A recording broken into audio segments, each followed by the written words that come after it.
I don't often talk about the day that my little brother Caleb went missing when we were kids.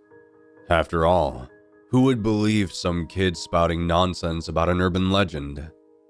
The few adults that I did tell about it told me that I just had an overactive imagination. The therapist my parents took me to told them that my brain had probably just blocked out what had actually happened with a scary story that I had been told as a way to protect myself from the grief. But no matter what idea those people have about my questionable sanity, or even my involvement with my little brother's disappearance, I know what I saw that day. It wasn't my imagination. It wasn't my brain trying to protect me from the grief. My little brother was taken by the creature that we told campfire stories about with our friends. The literal monster in the closet. I may go the rest of my life without anyone ever believing me, but if I don't tell someone about what actually happened, I'm worried that I might start losing my mind entirely. Caleb and I were only a year apart in age when it happened. He was 10 and I was 11, and we had a pretty good relationship as siblings. Being so close in age, the two of us would spend a lot of time together and had a lot of the same friends. We often played with the other kids from our neighborhood, frequently wandering around the small patch of trees behind our backyard that we generously referred to as the forest. Our next door neighbors, Shelby and Nancy, were a little younger than us, but lived very close by, so we hung out with them a lot. We all lived in a relatively safe area, and were often allowed to stay out long past sundown, sometimes even making small campfires in our backyard at the edge of the trees, under the supervision of the oldest of the group, Dylan. Dylan was 15 at the time, and to Caleb, myself, and the other kids that we hung out with, he was basically an older brother to us all. The parents in the neighborhood trusted Dylan, and it wasn't uncommon for us to all settle down around a campfire, while Dylan told us scary stories or urban legends that he knew. The stories, for the most part, were ones that we were quite familiar with. The standard fare of Bloody Mary, the Hook Man, and other childhood classics.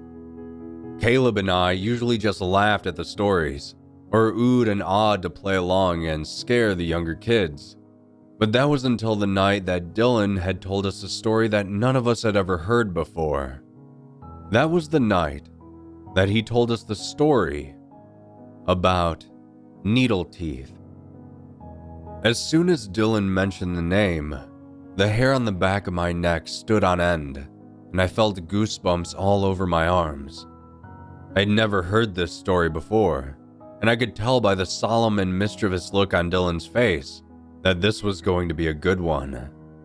Caleb and I listened in, eyes wide with fear and excitement, not knowing that this would soon be the start of the most terrible chapter in both of our young lives. The way Dylan told it, the story of Needleteeth followed the fairly standard urban legend formula. Many years ago, back when our town was primarily just a collection of farms, some of the locals reported hearing what sounded like a baby crying on the edge of the forest.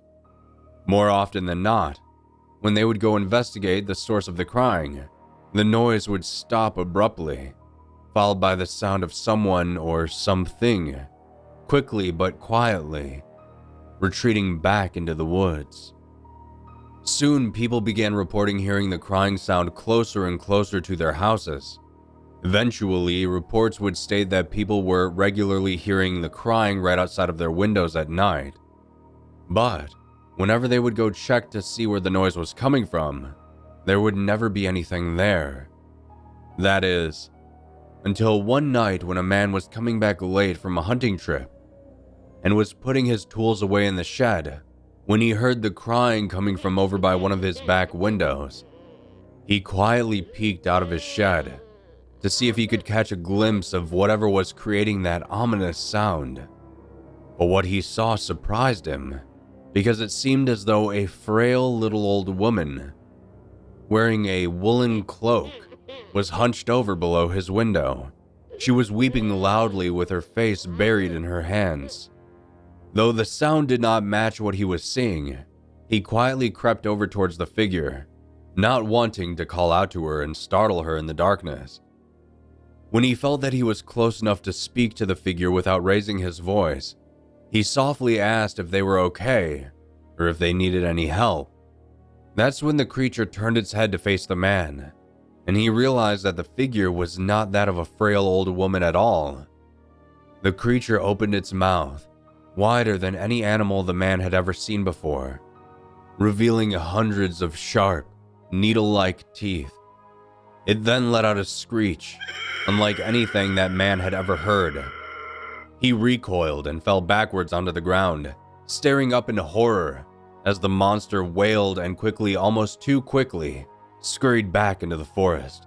So quietly did it move that the sound of the night breeze was the only noise left that the man could hear. He quickly scrambled inside and told his family about what he had seen. The next day, he and some of the other men in town searched the woods for any trace of what had been seen the night before. The only thing they had found was a discarded cloak, along with some recently devoured animal carcasses. The town was on edge for a few days, but eventually everyone seemed to have forgotten about the incident, maybe even casting doubt as to whether it even happened at all. That is, until a few nights later, one of the town's baker's two young sons, named Joseph, was snatched away by something and taken off into the woods.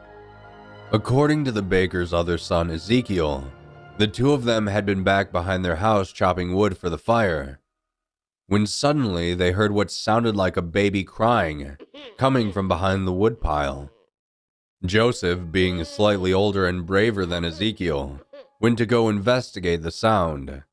Ezekiel said that he saw two long, thin, pale gray arms reach out from behind the woodpile and snatch Joseph up, carrying him away, screaming, into the dark, inky blackness of the trees beyond. At this point in the story, a few of the younger kids in our group squealed and begged Dylan to stop, insisting that the story had gotten too scary. Dylan chuckled and obliged, but not before warning us that they never caught the creature. And some people say that simply speaking its name is enough to cause it to actively hunt in the area again. Caleb jokingly punched Dylan's arm and told him to stop kidding around like that, warning that he would scare the younger kids too much, and they still all had to walk home in the dark. For a moment, just a brief moment, I saw a somber darkness in Dylan's eyes as he looked at Caleb, as if he was hiding something more about the story. But just a moment later, he was back to joking around and laughing again, standing and beginning to put out the campfire, telling us that we could all meet back here next week for another scary story night. 15 minutes or so later, everyone had started to clear out from the area, and Caleb and I began cleaning up where we had all been sitting, putting away chairs, picking up trash, etc. Caleb laughed quietly and grinned at me. "Man, Dylan's story was sure creepy tonight, huh? Needleteeth? How does he come up with this stuff?" I half-heartedly chuckled, but a sick, creeping feeling immediately filled the pit of my stomach, and it felt like ice suddenly filled my veins. A feeling that I can't quite describe took over my body, like a white-hot wave of fear and endorphins as the sound of a young girl crying began echoing from just beyond the edge of the tree line. Frozen in fear, I couldn't choke out the command to stop fast enough before Caleb set down what was in his hand and said, "Oh man, Shelby must have wandered off after the story. Don't worry, I'll go get her." Before I could squeak out a scream of horror, Caleb turned towards the trees, immediately greeted by a gray, lanky creature creeping out from behind a large oak tree. Time almost seemed to stop as Caleb stood frozen in fear, both of us wordlessly staring at the twisted creature's massive black eyes and gaping mouth full of hundreds of teeth. Its movements were so bizarre that it's hard to describe. Its arms and legs seemed to slither and squirm like a snake. Yet its torso and head remained rigid. The head especially seemed to pop and snap to the left and right, like its neck was breaking and setting over and over again. Its snake-like appendages descended upon Caleb, wrapped around him, and scooped him up from the ground as it let out a bone-chilling screech. I finally managed to call out my brother's name, but it was already too late. The long, pale gray arms had already wrapped around him tightly in a nightmarish embrace, and the creature was already retreating back into the woods in a blur of black and gray. The sound of Caleb's screams as he was taken beyond the trees are something that I will never be able to purge from my memory. Of course, I ran home and demanded that my parents call for help, desperately explaining what had just happened. I could see right then on both of their faces that they didn't believe me, and that they thought this was just a joke, or my overactive imagination. That was until Caleb never came home that night. A few hours passed and my parents eventually called the police, worried that Caleb had wandered out into the trees and hurt himself somehow. But neither my parents nor the police ever found anything in those woods. To this day, my brother Caleb is still considered a missing person because his body was never found. But I know what really happened to my brother, even if everyone else doesn't believe it.